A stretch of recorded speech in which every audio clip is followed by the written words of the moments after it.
మీకు స్తోత్రాలండి.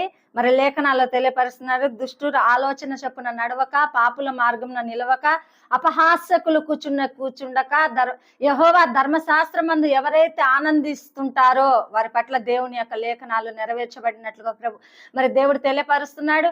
మరి ఎంతమంది మరి ఈ యొక్క వాక్యాన్ని అవలంబించుకుంటున్నారండి, ఎంతమంది ఈ వాక్యానుసారంగా నడుస్తున్నారు. మరి చూడండి, ఎక్కడంటే అక్కడ ముచ్చట్లు పెట్టుకుంటూ, ముసలమ్మ ముచ్చట్లు పెట్టుకుంటూ, మరి మనకు జరిగిన సంఘటనలు, జరగబోయే సంఘటనలు అన్ని కూడా వర్తమానము విధంగా మనము తెలియపరుచుకుంటూ అక్కడిక్కడ ముచ్చట్లు గడుపుతున్నామే గాని, మరి ఈ లేఖనం ప్రకారం మనం ఎవరి దగ్గర కూర్చోవాలో, ఎవరి దగ్గర కూర్చోకూడదో, ఏ ముచ్చట్లు ఆడాలో, ఏది చెప్పకూడదు అన్నది కూడా మనము తెలుసుకోలేకపోతున్నాం. మరి దైవజనులు ఎంతో మంది బోధిస్తున్నా కూడా ఆ బోధన మనం విడిచిపెట్టి వేసి మన ప్రకారం మనం చేసుకుంటున్నామండి.